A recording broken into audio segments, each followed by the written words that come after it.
primeiro, boa tarde a todas e todos, e eu queria agradecer muito a presença de Cecília Sardenberg aqui comigo, e também todo o apoio que a Rede Brasileira de Mulheres Filósofas está dando para a realização das diversas lives, inclusive essa.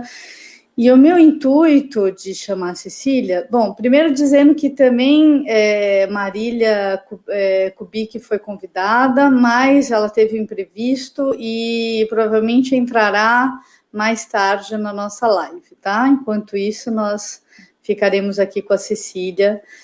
E o intuito dessa live na verdade, a gente compreender o que é que o NEIM, o que é o NEIM, né? Para quem não conhece, é importante.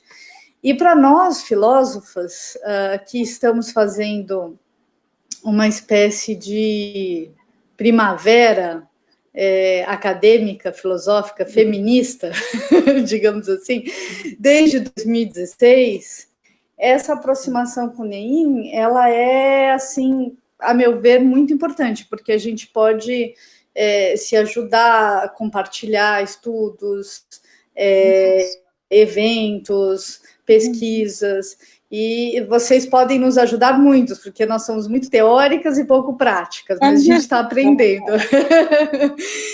E, inclusive, com projetos de extensão, né? Que eu sei que o NEIM ele é muito importante, tem uma presença muito importante nisso, né? Que é fundamental para a nossa sociedade, para a relação entre a universidade e a sociedade. Mas, enfim, para todas as filósofas que têm agora estudado gênero e as questões feministas e tudo isso que envolve, para a gente é muito importante, Cecília, entender a experiência do NEIM. E por isso o nome, né? Qual o papel da filosofia, né? O papel da filosofia nos estudos sobre as mulheres e a experiência do NEIM nisso. Então, para não me alongar muito, né? Isso para dizer assim que o NEIM é importante. Ele é o núcleo mais antigo do Brasil, fundado em 1983. Em funcionamento, né? Que está em funcionamento, tá? E a Cecília foi uma das fundadoras, tá? E a Maíra, a atual coordenadora, né? Então, a Cecília, ela vai falar sobre a história da formação do NEIM, a relação do NEIM com a pós-graduação e o bacharelado em gênero e diversidade, que é bastante recente na UFBA, e depois sobre a importância teórica e prática do NEIM para os movimentos feministas hoje no Brasil. E aí, em seguida, a gente vai conversar aqui qual é o papel da filosofia no estudo sobre as mulheres e também receber as contribuições de vocês que estão assistindo, as perguntas, enfim, eu vou estar atenta aqui. Então, só para apresentar, eu sou professora de filosofia, né? Para quem não me conhece, eu sou professora de filosofia da UFBA, tenho recentemente trabalhado com Foucault e Butler, né? Sobre a Constituição de si, que envolve a própria Constituição de si enquanto gênero-mulher, né, como uma questão filosófica importante. Cecília Sardenberg, ela é uma das fundadoras do NEIM, como eu disse, é doutora em Antropologia Social pela Boston University, e ela trabalha, a área dela em geral é antropologia com os seguintes temas: gênero e epistemologia feminista, gênero e desenvolvimento, gênero e mundo do trabalho. E a Maíra Kubik é a atual coordenadora do NEIM, ela possui graduação em comunicação social, né, e doutorado também em ciências sociais pela Unicamp, tá? E o que ela trabalha é basicamente na linha de gênero e poder, teorias feministas, participação e representação política das mulheres. Bom, a ideia é que essa live ela tenha, então, 1 hora, tá? E que, então, eu passo a palavra para a Cecília para nos contar um pouco da história do NEIM, a relação com a graduação, né, o bacharelado e a pós-graduação, para a gente entender como funciona. Obrigada, Cecília. Obrigada. Bom, boa tarde para todo mundo. É um prazer estar aqui. Uma honra participar dessa rede que eu acho super importante, né? só para dar um toque, lembrando que uma das nossas principais, né, personalidades dos estudos feministas é Simone de Beauvoir, filósofa, né? Então, ela que abre, né, quando ela fala não se nasce, torna-se mulher, né, no segundo sexo, ela abre toda uma possibilidade já da construção do conceito de gênero. Então, a filosofia tem um papel fundamental, né, nos estudos feministas. Só para abrir aqui, para saber, mas até esse momento, aqui no Brasil, essa questão não estava aparecendo, até recentemente. Então, para mim, é uma grande alegria saber, conhecer e trabalhar e conversar com a rede brasileira de, né, mulheres filósofas na filosofia, porque era uma área fechada para as mulheres, então não se falava muito de gênero aqui no Brasil, pelo menos não na Bahia. Poucas pessoas que trabalhavam com essa questão. Então, para a gente é importante isso, e ter esse contato, essa na interlocução. Agora, se a gente pensar de onde é que surge o NEIM, qual é o NEIM, a gente sabia, lógico, vem dos movimentos feministas, na retomada do movimento feminista, que vem nos anos 60, 70, só que essa história é um pouco diferente em cada país, né? Por exemplo, nos Estados Unidos começa, já nos anos 60, apareceram algumas obras importantes, daí nos anos 70, começa a surgir os Women's Studies nas universidades, e eu fiz a minha graduação lá nos Estados Unidos também, estava lá nesse período, e pude acompanhar o surgimento dos primeiros cursos, né, de Women's Studies, estudos sobre mulheres, e as primeiras coletâneas que saíram dentro da antropologia sobre essa questão. Fui, acho que, como eu disse, uma das primeiras leitoras de Gayle Rubin, né? O Gayle Rubin escrevendo sobre essa questão do sexo, sistema sexo-gênero, né? Então, eu passei por lá. Mas aqui, cada país tem seu ritmo próprio, são contextos diferentes da institucionalização do feminismo nas universidades, né? Então, aqui no Brasil, na verdade, é um pouco diferente. Nos Estados Unidos, começa com os departamentos de Women's Studies, né, os programas de Women's Studies. No Brasil, na verdade, ele começa nos cursos de pós-graduação, né, com algumas pessoas trabalhando nessas questões, alguns cursos surgindo, inclusive na Bahia, surgiu ainda nos anos 70, pelas mãos de Zaide Machado Neto, que era professora do programa do mestrado em Ciências Humanas naquela época, não era nem Ciências Sociais, não era Ciências Humanas, que abarcava História, Filosofia, todos os diferentes, né, departamentos, na verdade, da Faculdade de Filosofia e Ciências Humanas na época, e ela dava um curso sobre a família, né, e os papéis de gênero, nem chamado de gênero, papéis sexuais, trabalhava com essa questão, a mulher na família, ou cursos que falavam sobre essa questão da mulher na sociedade, então pioneira. E uma das nossas outras fundadoras, que é a professora Alda Brito da Mota, do Departamento de Sociologia, foi orientanda de Zaide Machado Neto, né, e escreveu uma tese sobre a visão de mundo da empregada doméstica nos anos 70. Né. A professora Iracema Guimarães também foi orientanda, acho de Zaide também, várias, professor do Departamento de Antropologia, Jefferson, foi orientando também de Zaide, então ela tinha um grupo de pessoas que trabalhavam com essa questão. Jefferson escreveu um livro sobre a família da prostituta, que ele estudou, as prostitutas do Maciel, né? E, então, era toda uma discussão interessante que era dentro do departamento, do mestrado em Ciências Humanas. Então, já tinha algum interesse lá. Só que o que acontece? Nos anos 70, você vai ter... essas discussões são um pouco fechadas. A gente tem que, nos anos 60, aqui no Brasil, surge, né, o livro de Henriette Saffioti, que a gente está comemorando 50 anos. Né? Foi no ano passado, de A Mulher na Sociedade de Classe. Né? E ela publicou esse livro em 69, quer dizer, lá atrás, né? Ainda quando estavam surgindo os primeiros trabalhos, né? Que foi a tese de livre docência dela, defendida na Universidade Estadual de Araraquara, naquela época, tinha poucos anos, até que tinha surgido, e o orientador dela foi Florestan Fernandes, né, que era um grande nome, então e foi um dos primeiros trabalhos.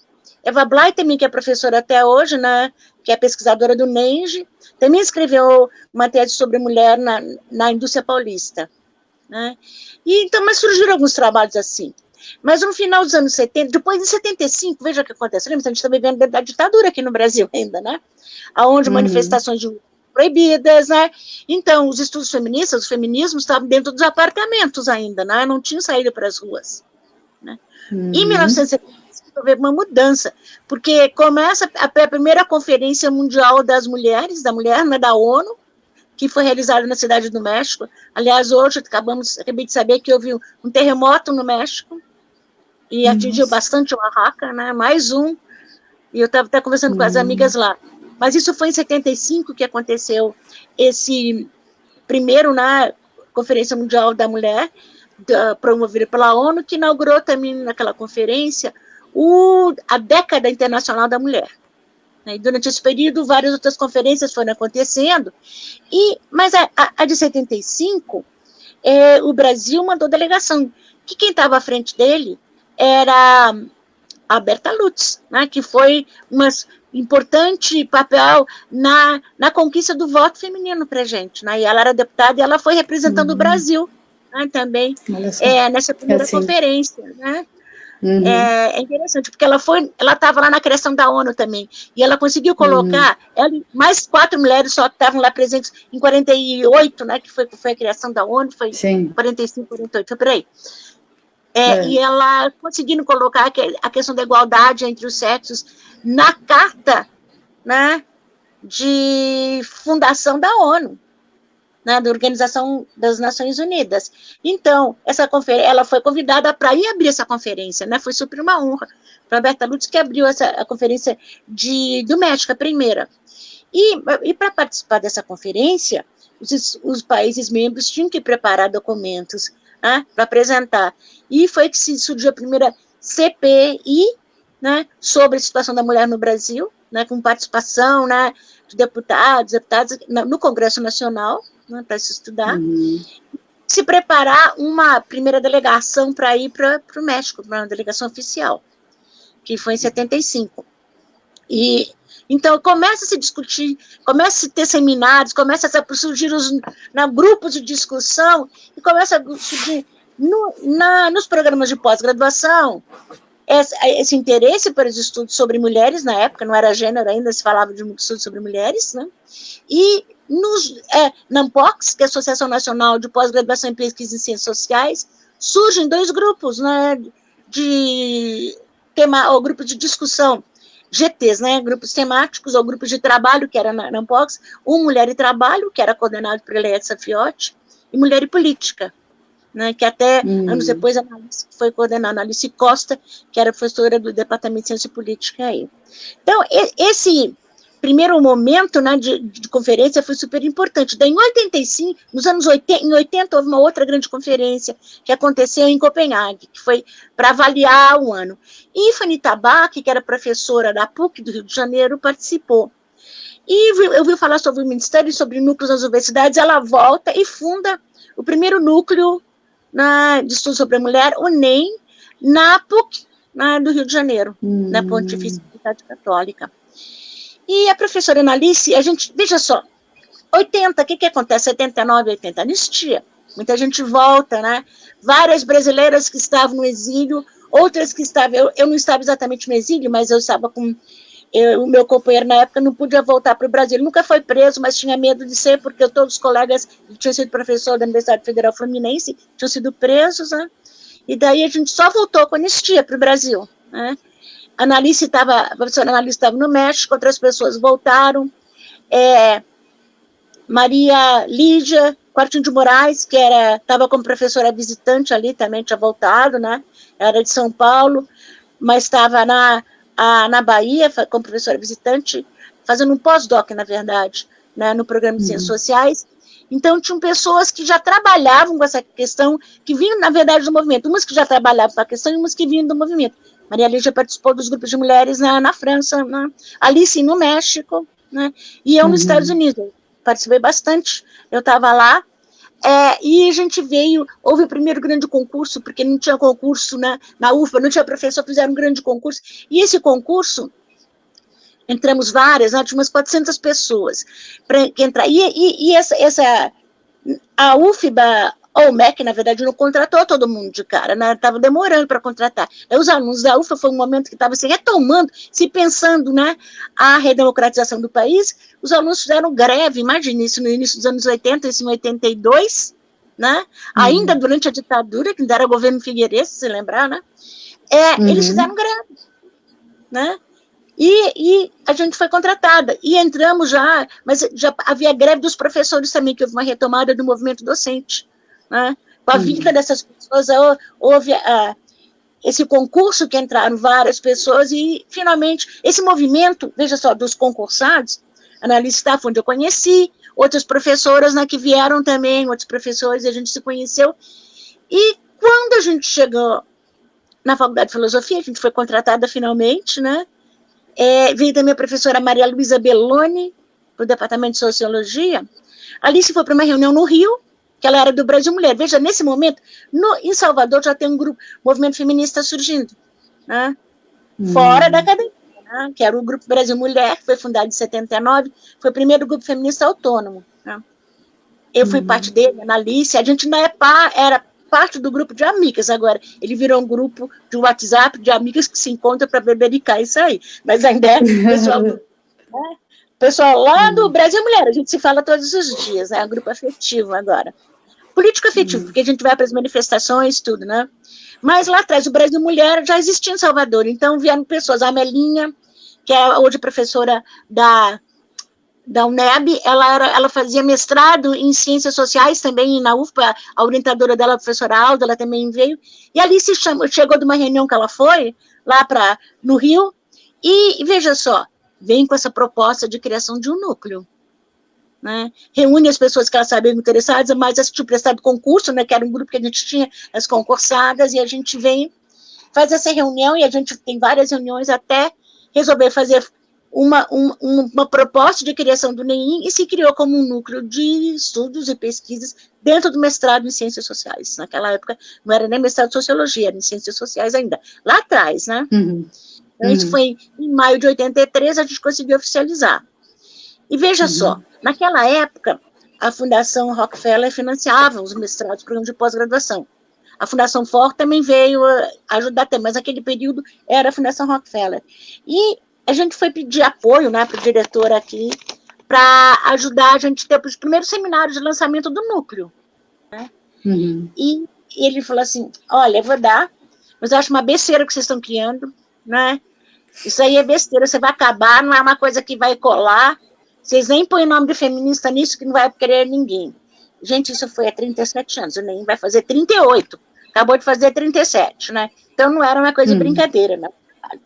E a gente vê que naquele momento, o que acontece, né? A gente cria o NEIM, a gente começa a dar algumas disciplinas, tentar introduzir algumas disciplinas, foi difícil, geralmente a gente introduzia como cursos monográficos dentro dos departamentos. E a gente chamou de núcleo interdisciplinar, de estudos interdisciplinares sobre a mulher, porque naquela época se falava de estudos sobre a mulher aqui no Brasil. Não se falava de estudos de relações de gênero, não se falava de gênero, era sobre a mulher, né? Então, veja só, um barulho aqui, me perdoe, que eu estou aqui em casa, então sabe como é que é, os barulhos todos, né? Aqui. Mas veja só, então, a gente tinha diferentes departamentos, por isso interdisciplinário, porque a gente achou que os estudos sobre mulheres tinham que ser interdisciplinares, multidisciplinares, hoje a gente fala, né, transdisciplinares, né, porque abarcava a questão da subordinação, que a gente falava na época da mulher, ela estava em todas as esferas da vida, então não tinha como você, né, não ter uma perspectiva, né, interdisciplinar.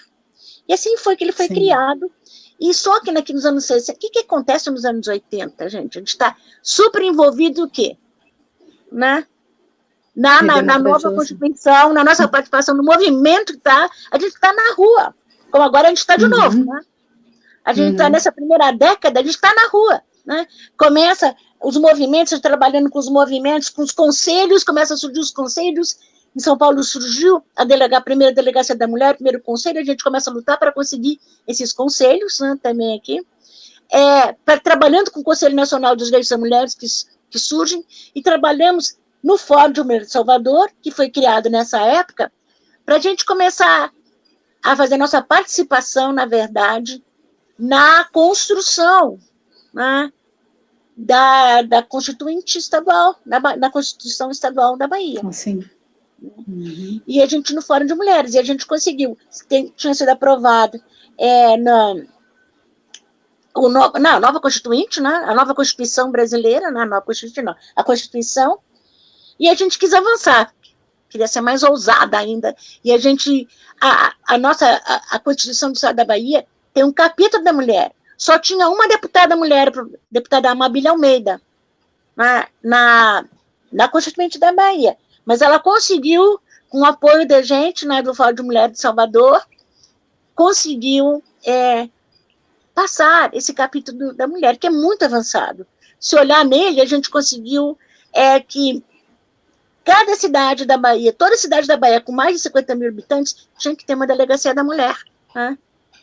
Tinha que ter esse apoio, e até hoje isso não aconteceu, mas a gente brigou, porque muitas coisas ainda não foram regulamentadas, estão ali pega a Constituição da Bahia, dá uma olhada no capítulo da mulher, você vai ver como ele é super avançado, né?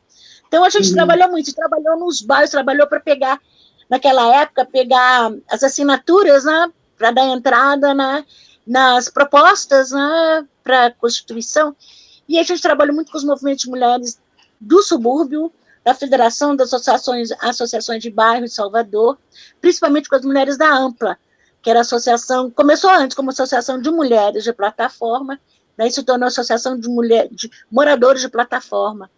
E nós tivemos um trabalho muito grande com o pessoal do subúrbio, pesquisando as creches comunitárias existentes naquela época, para a gente poder embasar, né, a demanda das mulheres do subúrbio, para uma questão das creches, não, a questão das creches dentro da lei orgânica, perdão, do município de Salvador.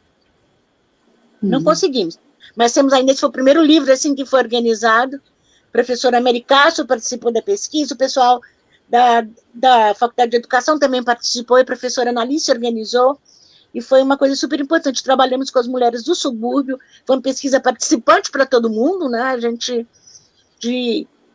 muito, muito interessante, muito importante. Nós começamos um trabalho no subúrbio aí. Então, a gente ao lado tinha vários, eu nem vou enumerar todos os trabalhos que a gente fez, que a gente começou a trabalhar prestando assessoria à Assembleia Legislativa da Bahia, à Câmara de Vereadores, às Comissões da Mulher, à Delegacia da Mulher, organizamos o primeiro encontro da Mulher Policial da Bahia, que aconteceu ainda, acho que foi em 88, lá atrás, né?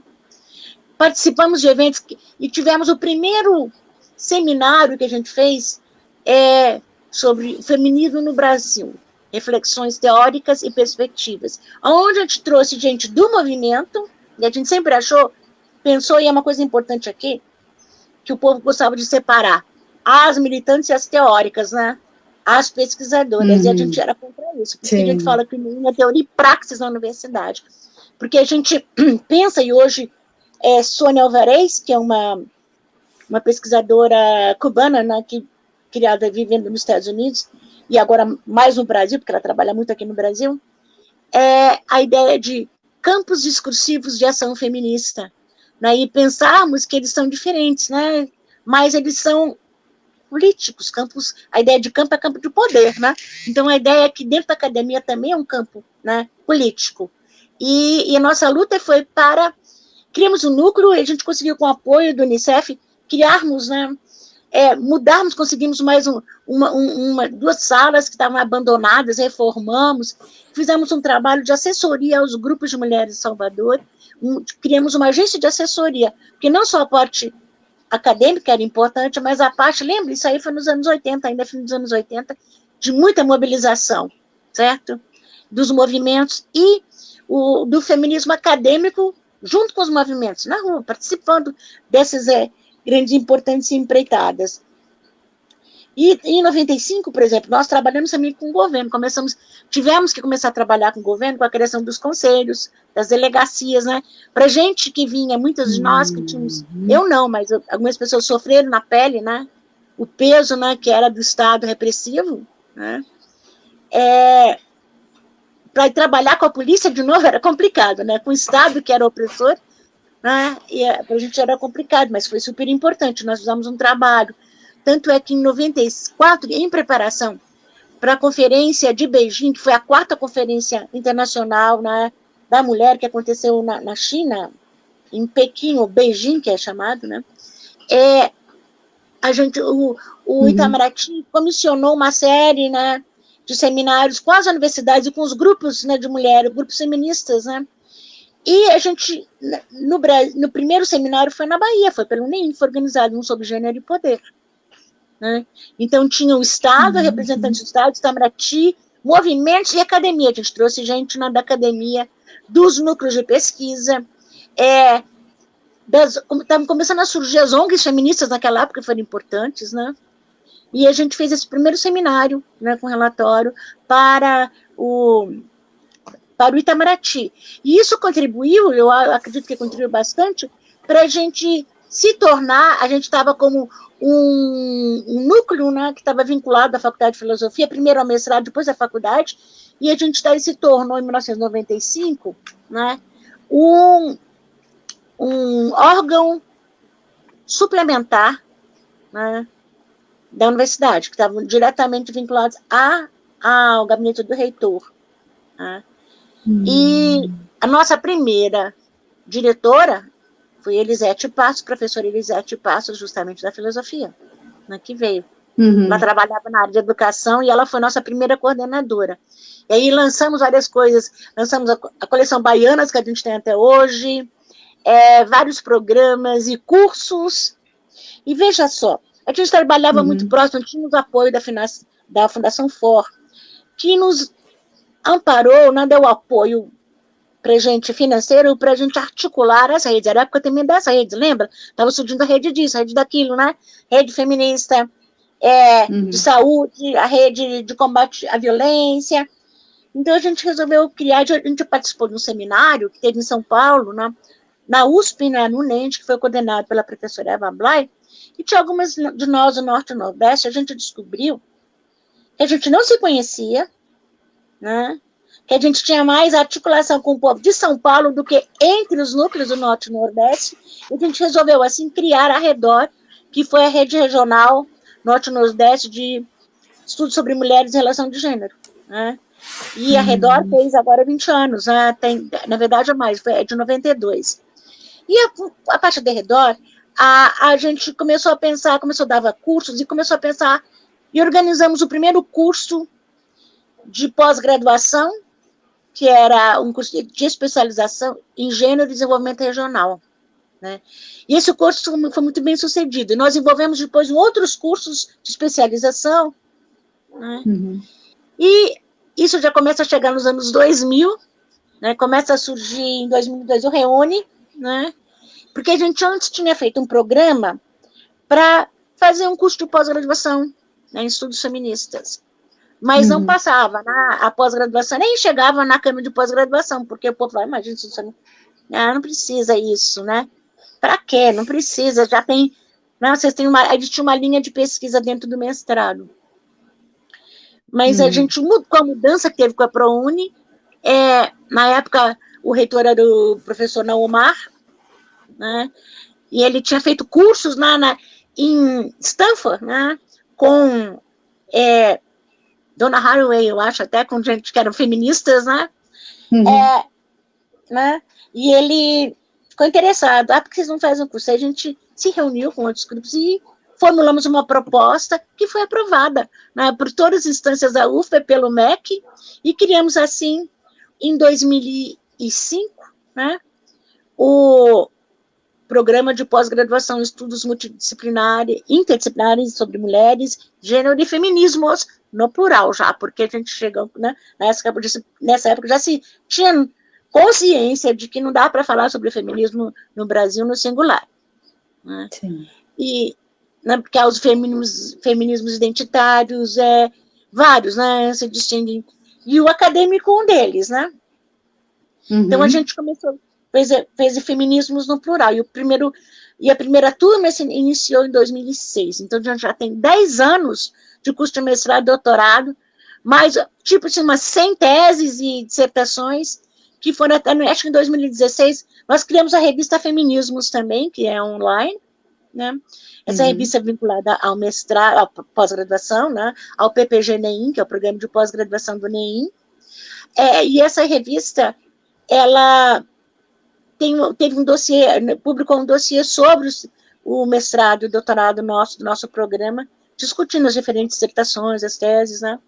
e que a gente tem, é o único no Brasil, né? Foi o primeiro doutorado de estudos feministas da América Latina. Hoje já há outros, tem em Chiapas, né? Na Cidade do México, tem na Argentina, mas a gente foi a primeira, a gente adora ser pioneira, ousadas que nós éramos, né? Daí criamos, e depois, aproveitando também essa onda, um pouco da ProUni, achamos que era importante, naquela época havia uma grande demanda para profissionais para trabalhar, né? As secretarias, veja só, a gente estava com a criação com o governo Lula e o governo Dilma, deram muito impulso, né? As questões todas de direitos das mulheres, dos negros, dos LGBTs no Brasil, e abriram possibilidades muitas, aí havia demanda para pessoal, né, especializado. Daí criamos o curso de graduação, que as pessoas não acreditavam que a gente ia conseguir fazer, mas a gente foi à frente, em gênero e diversidade, né, que teve a primeira turma em 2009. Legal. Né? Então, já tem algum tempo. Né? Ele funciona à noite para 50 vagas, ele é à noite justamente para trazer as pessoas que trabalham fora, né, os trabalhadores e trabalhadoras que possam, né, ingressar na universidade. E a gente tem também já várias monografias, né, que foram produzidas nesse programa, então a gente já está há algum tempo com esses 2 programas. E para colocar esses programas dentro da universidade, eles ficavam, onde que vão ficar? Ficaram no Departamento de Ciência Política, né? O bacharelado, né, em estudos sobre gênero e diversidade, ficaram no Departamento de Ciência Política. Mas para abrir esse curso, a gente tinha que abrir vagas, concursos, e nós tivemos os primeiros concursos no Brasil, posso até dizer para a América Latina, para a cadeira de teoria feminista. Né? E eu fui parte dessa banca também, foi maravilhosa, de teoria feminista. Né? E trouxemos hoje o nosso... Estava no primeiro departamento de ciência política, e daí, em 2015, foi criado o departamento único no Brasil de estudos sobre gênero e feminismos. A UFBA é a única que tem. Então, a UFBA, mais uma vez, é pioneira nessa área, e a gente está lá. E nosso trabalho continua sendo não só um trabalho acadêmico, não só na área acadêmica, mas também na área de extensão. Continuamos trabalhando em várias áreas, é um trabalho... A gente agora está indo de novo para as ruas, a gente está participando do levante das mulheres brasileiras, agora contra esse governo que está aí, que representa um grande retrocesso, né? E se a gente não lutar, a gente vai perder o que a gente já conquistou. Estamos, inclusive, agora com um projeto internacional, trabalhando com o Institute of Development Studies da Inglaterra, que é sobre, estudando de fato o projeto confrontando o retrocesso, né, defendendo, né, os estudos de gênero, na verdade, a justiça de gênero, que a gente quer o programa. Então, é importante que a gente está trabalhando com internacional, com gente da Índia, Bangladesh, da África, diferentes países, e a gente está sediado na Inglaterra, e a gente está fazendo parte, que aqui no Brasil é um dos países onde está... Então, é impressionante, mas que a gente, há pouco tempo, eu participei, fui com uma delegação brasileira para os encontros da ONU, que era da Comissão do Estado da Mulher da ONU, participei umas 6 vezes, e o Brasil era assim, modelo, era exemplo para isso, né? Era assim, quem liderava, quem brigou para continuar com o conceito de gênero, com a ideia de gênero, noção de gênero, dentro, né, das plataformas de ação. O Brasil era a liderança nesse ponto, e de repente, desde o golpe de 2016, a gente passou a ser lixo, né, da ONU. É uma tristeza isso, né, mas espero que a gente consiga mudar, fazer uma transformação e voltar a essa discussão. Eu acho que eu já falei demais, já passei do tempo. Não, eu acho que eu só queria complementar, só dizendo assim, que a filosofia acadêmica está fazendo esse movimento agora, a partir de 2016, que vocês fizeram desde a década de 80. E a gente também enfrenta internamente na academia muito preconceito, de dizer que isso não é um objeto de estudo filosófico, que Simone de Beauvoir, ou mesmo Hannah Arendt, etc., as mulheres filósofas não são filósofas, né? Esse apagamento, né, que a gente sofre, eu fiz USP, por exemplo, eu não tive uma filósofa, eu não soube, tanto, eu me perguntava, bom, mas será que existem filósofas? Porque eu não vi, nem na minha graduação, nem na minha pós-graduação. E aí eu ficava tão abismada que eu chegava e falava, mas será que a mulher é capaz de fazer filosofia? E a gente tem esse peso, né, de uma omissão na história da filosofia, que nos coloca, nós mulheres, nessa situação, como se nós fôssemos incapazes, mas não, a gente vê toda uma injustiça epistêmica, né, e da formação do cânone da filosofia. E a gente, desde 2016, então, tem a criação dos GTs, GT que eu faço parte, né, que é Filosofia e Gênero, em 2016, e a criação da rede, que é super nova, vai fazer 1 ano em novembro, né? Tem alguns meses, mas já está bombando. E diversos outros grupos que a gente conhece, e outros GTs que estão surgindo, e trabalhos e professores que estão dando aulas sobre essa temática na filosofia. Isso é muito recente, sabe, Cecília? A gente também enfrenta preconceito. Um preconceito, acho que agora é um pouco mais velado, as pessoas não falam tão diretamente, mas a gente percebe que tem isso. E tem, assim, e dentro da filosofia, a Carolina Araújo, que é a fundadora da rede, ela fez um trabalho e mostrou como os homens têm 2,5 mais chance que a mulher de chegar no topo da carreira, né? Ou seja, a gente começa com uma porcentagem, 28% na graduação, e isso se reduz para 15%, não sei exatamente a porcentagem, mas há uma redução enorme, assim, para se tornar professora, né? Se formar e se tornar professora e membro da pós-graduação do seu... Então, assim, a gente percebe isso, né, sobre diversos aspectos, que há uma desigualdade de gênero, há uma opressão da mulher na academia, e mesmo para estudar, né? E aí eu queria falar com você, então, como é um núcleo interdisciplinar, qual que seria, então, o papel da filosofia para os estudos, né, sobre as mulheres? A filosofia é a grande mãe de todos os outros caminhos. Na área das humanas, a filosofia é a grande mãe, não é? Todos se desenvolveram a partir das outras áreas da filosofia. Então, a filosofia é nossa, né? Tem uma importância grande para a gente, porque é o nosso, né? Nossa, como eu falei, a mãe, mas eu também, nossas referências, toda uma discussão, veja só, hoje em dia a gente fala sobre epistemologias feministas, a crítica feminista à ciência. Seria impossível sem a contribuição das filósofas que trabalham com a filosofia da ciência, que trabalham com a área de epistemologia, né? Então, há várias, eu amo, quando eu crescer, eu quero entrar na filosofia também. Crescer não, agora eu não vou crescer, que eu estou baixando, já estou velhinha, fiz 52 anos semana passada. Mas veja só, é uma coisa... Parabéns. Obrigada, estou no dia 12, o dia dos namorados, aliás. Mas veja, a crítica feminista à ciência é muito importante. A discussão toda que a gente tem para se construir epistemologias feministas seria impossível, né, sem a contribuição da filosofia. E os grandes nomes que a gente tem hoje dentro também dos estudos feministas, Judith Butler, que você trabalha, né, vem da filosofia. Né?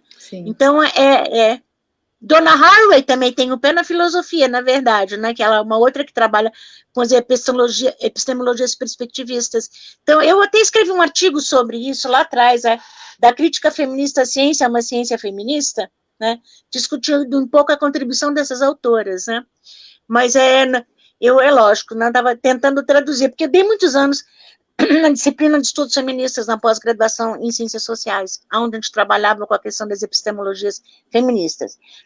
Depois, no nosso programa de pós-graduação do PPGMI, temos seminários de pesquisas, Teoria Feminista 2 trabalha com epistemologias feministas, com a crítica feminista à ciência.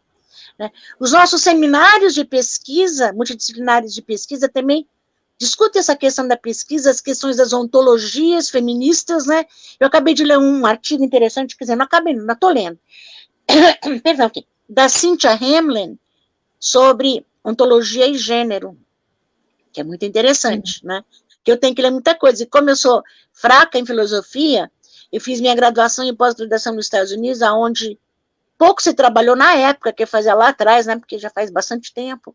Pouco se trabalhava a questão da filosofia dentro da antropologia, né? E hoje a gente vê como é super importante, eu sinto uma falta, né? Então, então eu tenho dificuldade em ler, assim, essas coisas, tem os termos, os jargões, eu tenho que ficar me referindo, demoro para ler, para entender, mas eu acho que é uma coisa muito importante a gente ter essa, a nossa perspectiva tem que ser interdisciplinar, né? Porque para a gente poder abarcar, né, todas as áreas. E eu acho que a filosofia, eu acho que a gente, na verdade, está num momento, a gente não tem ninguém de filosofia no NEM. E a gente está precisando de gente na pós-graduação, seria ótimo, para poder atrair gente para a pós-graduação, da área de filosofia, ter gente da pós-graduação no nosso programa. A gente também está, perdão, com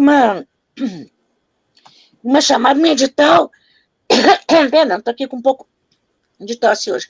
Não é sim, COVID, sim, não. Um edital para pesquisadoras, né, do NEM. Ainda bem que não é Covid.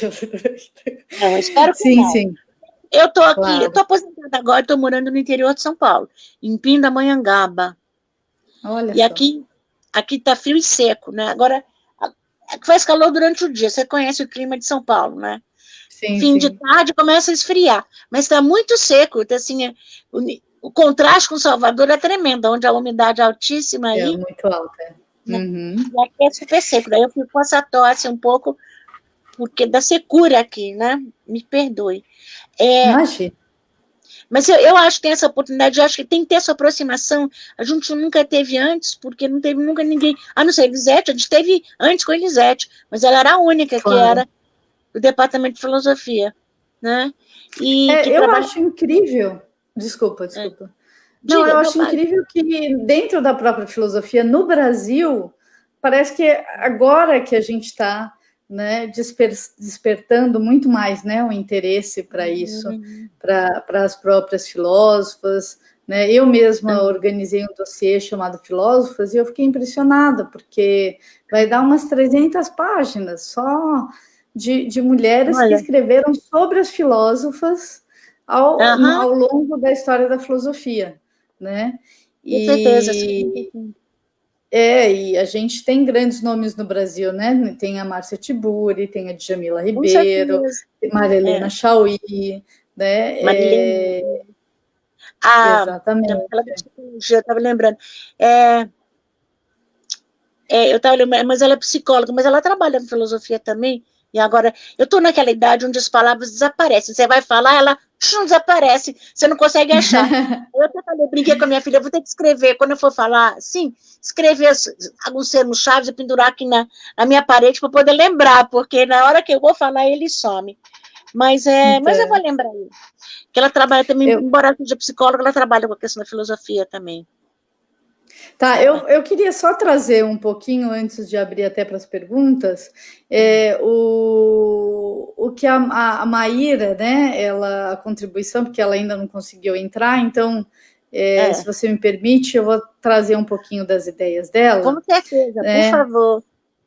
Tá, porque é muito interessante que quando eu fiz a pergunta qual o papel da filosofia nos estudos sobre as mulheres, ela fez uma contra-pergunta, digamos assim, de que forma existiriam os estudos sobre as mulheres sem a filosofia? De fato, não é possível, né? Mesmo porque os estudos sobre as mulheres se iniciou com a filosofia, mais precisamente o existencialismo, né? E com Simone de Beauvoir, né? E isso permeia os estudos, digamos, é a chave analítica para a gente compreender o que é o gênero, né? Um estudo de gênero, no sentido como nós nos tornamos mulheres, né? Essa é a pergunta, isso, né? E há uma negação, então, de dizer que de um naturalismo, né? De uma origem biológica e natural do gênero, mas nós nos tornamos mulheres segundo Beauvoir, né? Como ela até destacou aqui.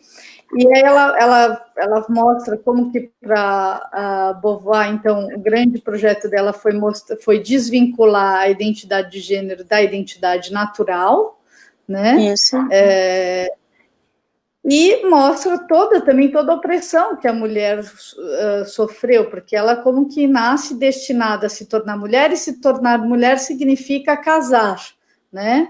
Então, significa ser heterossexual, como a Wittig já mostrou, né, Monique Wittig, e estar nesse lugar que é entre a prostituição e a lesbianidade. Ou seja, a mulher tem que ser uma mulher casada, feminina, mas não muito, para não ser puta, e não pode ser masculina também, para não ser lésbica.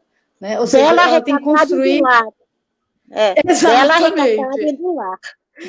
Exatamente. E Beauvoir, então, inaugurou esse grande desafio, né, que é a gente compreender que esse tornar-se mulher significa o quê? Receber todas as interferências culturais, né, todas as determinações sociais, mas, ao mesmo tempo, se constituir como mulher, ou seja, então, internalizar isso e passar a ser isto, né, a se reconhecer e a ter uma certa identidade, né, para si e para os outros, né. E aí ela fala que também um outro grande marco, além de Beauvoir, foi Judith Butler, né, seria um outro grande salto teórico, né, na medida em que Butler, ela vai questionar esse tornar-se mulher da Beauvoir e vai se perguntar, veja, mas nem o nosso corpo, nem o nosso sexo é algo acultural. Ele já é moldado por uma cultura, por discursos, já, o nosso próprio corpo, né? Não há, então, essa dicotomia lançada por Beauvoir entre sexo e gênero, ou seja, como se sexo fosse um dado natural e o gênero um dado cultural, um construto, não mais se... digamos assim, cai por terra, digamos assim, com Butler, né? Porque o próprio sexo já é uma construção, o próprio corpo, né? A leitura sobre não existe um corpo nu, é um corpo sempre lido, né? Culturalmente. E a universalização desse gênero, né? O gênero à mulher, né? Que é o que seria, né? É muito complicado a gente definir o que é a mulher para usar como bandeira do feminismo, né? E aí ela critica, né, essa primeira onda do feminismo e vai, a partir, inclusive, das críticas das mulheres negras, sobretudo, do feminismo negro. E aí eu só vou ler, então, o finalzinho do texto que a Maíra deixou para a gente, que ela diz o seguinte, né? Ela mostra que há um grande repúdio, mesmo atualmente, em relação a Beauvoir e a Butler, né? Veja que em 2015 a Câmara Municipal de Vereadores de Campinas lança uma nota de repúdio a Beauvoir, né? Sobre o segundo sexo, uma coisa assim, imagina, 2015, mas continua. E em 2017 queimam a Judith Butler ali no Sesc Pompeia como se fosse uma bruxa, né? Um boneco. E ela estava indo falar nem sobre gênero, era sobre os fins da democracia ali. E aí, no final, ela diz, bom, o repúdio a Beauvoir e Butler demonstra o quanto esse pensamento, que se firmou no imaginário feminista como símbolo e referência para a busca pela libertação das mulheres, continua potente. Justamente por isso, é tão perigoso aos olhos conservadores e reacionários, que não entendem a inexorável transformação social promovida pelos feminismos, transformação essa que não seria possível sem a contribuição da filosofia, ou melhor, das filósofas, para os estudos sobre as mulheres e sua consequente ação, já que as teorias feministas apoiam-se desde seu início sobre a praxis, né, como você estava colocando, né? E aí, a Carolina Araújo, ela está querendo saber o seguinte, né? Qual que você acha que é a grande prioridade na área de estudo sobre as mulheres nesse momento? Ou seja, o que nós precisamos, nesse momento, estudar sobre nós mesmas, na sua opinião?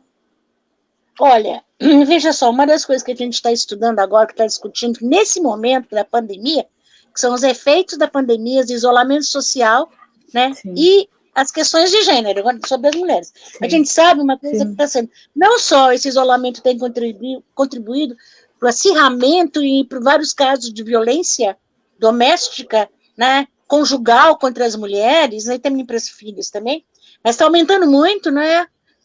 E Sim. a gente está vendo como a violência também em termos do homeschooling, né, em termos de todo o trabalho, né, do home office, né, para as mulheres. E uma coisa interessante, eu tenho conversado com amigas e todas, ontem eu até participei de uma aula para o pessoal da Universidade Federal do Rio Grande, também, onde a gente discutiu o pessoal que está fazendo dissertação de mestrado, a dificuldade das mulheres produzirem, né, trabalhos, né, científicos, escrever, né, dentro das circunstâncias. Eu estou aposentada, mas eu estou sempre escrevendo. Diminuiu muitíssimo, na verdade, e quase que dobrou o número de publicação dos homens. Com certeza. Isso é um impacto imenso, é uma questão que a gente está discutindo, a gente está até propondo, eu estava discutindo até com a Amanda, que é lá da Universidade Federal do Rio Grande, a gente propôs um dossiê, né, para a revista Feminismos, de a gente discutir essas questões, né, do trabalho acadêmico, né, gênero e trabalho acadêmico, né, da pandemia. Veja só, na casa da minha filha, todo mundo teve corona, né, e ela mora aqui perto, em outra cidade, Taubaté. E ela estava, né, com as duas crianças, o marido em isolamento dentro de casa, cuidando assim, e todo o trabalho dela largou, porque não tinha como nem pensar, e até hoje ela não conseguiu retomar. Né? Tanto a minha netinha veio para cá para dar uma força, porque tem esse homeschooling, minha netinha também teve. Então, quem que cuida? Quem são as cuidadoras? Né? Geralmente, né? São as mulheres. Então, nesse momento que precisa de cuidar as crianças, né? Quem está fazendo na escola? Lógico, tem pais que estão participando. Não estou dizendo que não tem, mas em sua maior parte, quem está fazendo homeschooling são as mães. 7 milhões de mulheres perderam emprego né, nesse período também. Eu acabei de ver isso. A gente tem um grupo, né, de discussão, um grupo dentro do Facebook, né, que é do NEIM, e tem um que está trabalhando com essa questão também do backlash, confrontando, né, o retrocesso, onde eu estou pegando esses artigos, essas coisas, colocando lá. Então, acho que esse é um assunto super importante, viu, Carolina, para a gente estar discutindo agora. Em termos da produção acadêmica, produção científica nossa, está prejudicada. Mesmo a gente que está sozinha, eu estava aqui, né, eu moro aqui com minhas cachorras, né, numa chácarazinha, tive dificuldade em escrever, fiquei burrinha por um tempo, quer dizer, ainda estou um pouquinho, mas porque é tanta coisa acontecendo, o estresse é tão grande, que tá difícil para todo mundo, né? Mas para as mulheres que têm criança pequena, né, que estão fazendo essas outras tarefas, fica mais difícil. Eu sei bem, meu filho de 2 anos e 7 meses, eu sei bem o que é. É a idade do meu netinho, quase, do meu Luca. Tá, minha filha está com ele lá, e eu trouxe Lulu para ficar aqui comigo. Lulu tem 10 anos, e ela perdeu muito tempo de escola, então ela tem que recuperar. Então, mas são as mulheres que estão fazendo, que geralmente fazem esse trabalho, né? Então, é complicado, tá? Essa situação difícil, né? Todo mundo que eu converso no Facebook, está aparecendo toda essa questão, né? Que está sendo... Nossa, qual é a hora que você vai... Uma dizendo que está escrevendo, trabalhando, até as 2 horas da manhã, mas no dia seguinte tem que levantar às 7, porque a filha tem aula na internet às 8 horas da manhã, ela tem que estar lá para, né, dar café e tudo isso. Então, está sendo um momento complicado. A gente tem que pensar gênero, não só em termos da violência doméstica, que são as mulheres que estão sendo as principais, né, vítimas dessa situação de violência doméstica, como sempre, né? Mas também essas outras questões que têm a ver com o isolamento. Eu acho que é fundamental esse isolamento. É lógico que você não pode ir para o trabalho. As crianças não podem ir para a escola. Eu sou totalmente a favor desse isolamento, que a gente não tem vacina, gente. O único instrumento que a gente tem para lutar contra isso é esse processo. E nós que somos de classe média, que temos a possibilidade de ficar em casa, né, temos essa outra peso. Mas as mulheres das classes trabalhadoras, muitas têm que estar lá na linha de frente. Né? E voltar para casa, ainda tem as crianças em casa, ainda tem tudo isso. Então, tá complicado. Eu acho que a gente tem que escrever sobre essa experiência, a nossa experiência, a gente também, não só das outras mulheres, mas a nossa, dentro dessa situação de pandemia. Acho que esse é um assunto que a gente tem que explorar e tem que pensar, né? Não sei qual vai ser a solução. Mas nesse momento, é um momento histórico. E aqui no Brasil, principalmente, a gente está passando pelo pior momento da nossa história, pelo menos nos últimos 100 anos, né? Com o pior governo que já tivemos na nossa história inteirinha, né? do Brasil. Então, a gente está à deriva, né? Estamos à deriva, tanto é que vamos pegar ter o maior número de mortes, né? Maior número de infectados por dia, então... Não, é catastrófico. O Brasil a gente tem que registrar isso, como é que a gente está vivenciando esse isso, governo, inclusive... A gente tem que escrever sobre essa experiência na primeira pessoa também. Como é que a gente está vivenciando isso? O que tem significado? E a questão de gênero, como é que ela paira, né, sobre essa questão? Então, é um exercício importante histórico. Eu acho que a gente tem que ler os filósofos, né? A gente tem que ler Butler, está falando sobre isso, a Fraser, a Angela Davis, e as brasileiras também. Inclusive, eu propus uma live, né? Que Yara Frateschi, Jamila Ribeiro venham falar sobre a pandemia, pensar sobre a pandemia, né?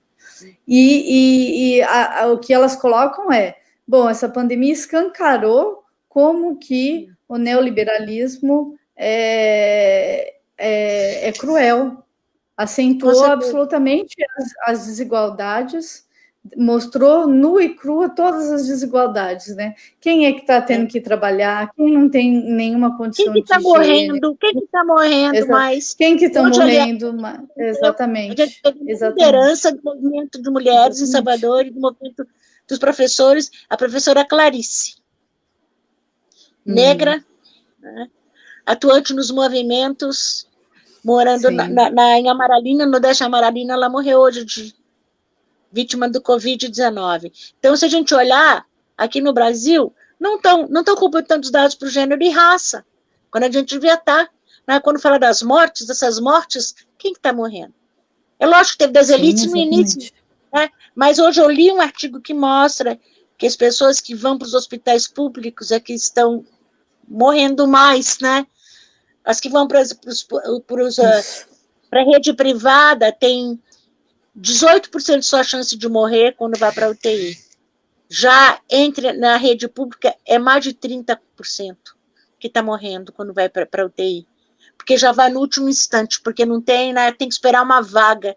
Então, a gente está vendo a destruição do SUS, né, está mostrando também como a questão, né, de classe, né, e raça está pesando, né, também em termos das mortes.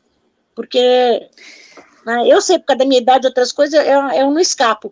Mas estou dizendo que, em termos gerais, as pessoas brancas, né, que estão sofrendo menos porque são mais as classes mais privilegiadas do que as pessoas negras. São também os negros que estão na linha de frente, na limpeza, os coveiros. Né? Os coveiros estavam recebendo R$750 por mês para fazer aquele trabalho. É um absurdo só isso. É um trabalho que se expondo ao perigo. Com certeza. Né? Então, a gente tem que estar pensando na... A Carolina, ela colocou... Diga. A Carolina, ela comentou, é interessante pensar que a violência doméstica vem de um princípio de que os parceiros não têm a capacidade de cuidar dos outros que as mulheres têm. Acho que temos todos que aprender a cuidar dos outros, ou seja, como se os homens não tivessem essa capacidade de cuidar dos outros, né? Eu até lembro que bom, a gente já sabe, né, essa situação da mulher como a responsável pela reprodução, né, e pelos cuidados, pelo trabalho reprodutivo, né? Com certeza. Mas eu acho que a gente já está chegando no nosso final mesmo, tá bom? E eu agradeço, então, a participação de todo mundo. Agradeço a sua participação, claro, Cecília, muito obrigada. Foi um prazer também conhecê-la melhor aqui. Só ouvi de nome, agora a gente se conhece pelo menos virtualmente, né? A gente se vê. Vamos manter, então, o contato. Vamos, né? E o Neim está lá. Eu estou aqui agora, mas estou voltando para aí. Estou voltando. É minha terra do coração. Sim. Tchau. Tá certo. Então, espera passar a pandemia, depois você volta. Eu vou Então, esperar. tá certo, viu? Obrigada a Tá, todos obrigada, e a gente, todas. tchau. Eu vou... Tchau, E tchau. Vou fora desligar Bolsonaro. aqui. Obrigada. Fora Bolsonaro.